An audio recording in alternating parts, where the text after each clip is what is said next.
मुझे अभी पीएम किसान सम्मान निधि की किस्त जारी करने का अवसर मिला है। देश के 9.5 करोड़ किसानों के खातों में आज 20,000 करोड़ रुपए ट्रांसफर किए गए हैं। के बाद कोई साइन की उन्होंने तो किसान सम्मान निधि किसान के खाते में डालने की फाइल साइन। और आज पहला कार्यक्रम भी अगर हो रहा है तो किसानों के बीच ही हो रहा है।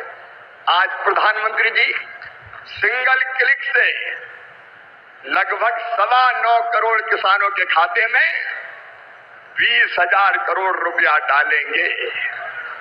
अब तक लगभग 3,24,000 करोड़ रुपया किसानों के खाते में डाल दिए गए हैं। इस राशि के साथ प्रधानमंत्री जी का किसानों की आय दुगनी करने का जो रोड मैप है, मुझे कहते हुए प्रसन्नता है। एक, उत्पादन बढ़ाना, सिंचाई की योजनाओं के माध्यम से नई तकनीकी का प्रयोग करके कैसे उत्पादन बढ़े, इसके लगातार इसका प्रयास जारी है। दूसरे, उत्पादन की लागत घटाना।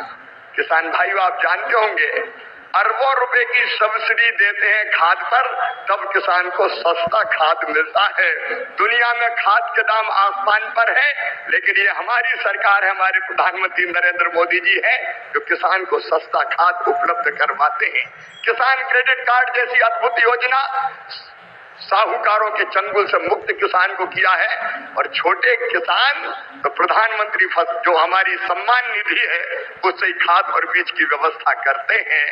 तीसरी चीज जिसके बारे में शाही जी अभी कह रहे थे योगी जी के नेतृत्व में और सभी प्रदेशों में, फसलों के बेहतर दाम किसान को मिले, इसलिए मिनिमम सपोर्ट प्राइस जो लागत आती है उस पर कम से कम 50% लाभ देकर न्यूनतम समर्थन मूल्य तय किया जाता है। और ये फैसला भी किया किसी ने तो नरेंद्र मोदी जी हमारे प्रिय प्रधानमंत्री जी ने किया। पहले की सरकारें केवल बातें करती थी। प्राकृतिक आपदा में अगर फसल को नुकसान हो जाए तो भरपाई के लिए प्रधानमंत्री फसल बीमा योजना है। कृषि के विविधीकरण का उन्होंने हम सबको निर्देश दिया और उस काम में लगे। फूलों की खेती, फलों की खेती, सब्जियों की खेती, औषधि खेती, कृषि वानिकी, कृषि के साथ पशुपालन, मधुमक्खी पालन, जिससे किसान की आय दुगनी हो जाए। और एक चिंता और, मैंने वो तड़प देखी है प्रधानमंत्री जी की, क्या ये धरती केवल हमारे लिए नहीं है, आने वाली पीढ़ियों के लिए भी है। अनियंत्रित कीटनाशक और खाद के प्रयोग से ये बंजर अगर हो गई तो आने वाली पीढ़ियां इस धरती पर कैसे रहेंगी। और इसलिए प्राकृतिक खेती का अभियान उन्होंने चलाया हुआ है। मैं उनकी तरफ को प्रणाम करता हूँ। और तो किसानों को बड़ी सौगात, यहाँ पर किसानों का इंतज़ार, किसानों का 1 महीने का लगभग इंतज़ार ख़त्म हो चुका है।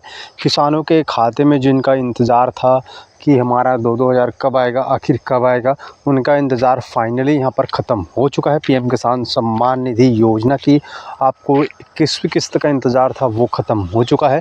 यदि आपके खाते में नहीं आया और कब जारी हुआ है उसके बारे में आप बताएंगे। सबसे पहले आपके खाते में नहीं आया है उसका कारण बता देते हैं। आपका KYC नहीं हुआ होगा या फिर आपका DBT नहीं, बैंक में कोई दिक्कत होगा, तो ये कारण की वजह से आपका केवल यही कारण हो सकता है। इसके कारण ही आपके खाते में 21वीं किस्त की राशि नहीं आया होगा या फिर का होगा। तो आपको KYC करा लेना है। KYC के बाद आपके खाते में 21वीं किस्त की राशि आसानी से आ जाएगा। बाकी हम आप लोगों को बता दें कि 21वीं किस्त की राशि देश भर के 9 करोड़ किसानों के खाते में 18,000 करोड़ रुपए की राशि किसानों को भेजे जा चुके हैं, यानी कि उनके खाते में जारी हो चुका है। जो भी हमारे भाई देख रहे हैं उनको हम बता दें अपना खाता चेक करा लीजिए। जैसे कि हमने बताया जिन लोगों के खाते में नहीं आया है वो इस काम को करा लीजिए, KYC करा लीजिए, फिर आपके खाते में 21वीं किस्त की राशि पहुंच जाएगा। बाकी आपको बता दें जो है खाते में 21वीं किस्त की राशि सरकार की तरफ से जारी किया जा चुका है, भेजा जा चुका है, यानी कि आपके खाते में चला गया होगा। जिन लोगों के खाते में कोई दिक्कत नहीं होगा या फिर आपका KYC पूर्ण होगा, कोई दिक्कत नहीं होगा, तो आपके खाते में अवश्य रूप से 21वीं किस्त की जो राशि है वो पहुँच गया होगा और दिक्कत होगा तो अटक गया होगा। तो आप अवश्य करा लीजिए। बाकी आपको सरकार के योजना से जुड़ी जानकारी हम लगातार आपको देते रहेंगे। तो जिन लोगों ने हमारे चैनल को अब सब्सक्राइब नहीं किए होंगे उनसे निवेदन है कि हमारे चैनल को सब्सक्राइब कर लीजिए, ताकि हम आपको लगातार अपडेट दे सकें और पीएम किसान सम्मान निधि की नई सर्वे होता है तो आपको हम बता सकें। इसलिए हमारे चैनल को सब्सक्राइब करना बिल्कुल भी मत भूलिएगा।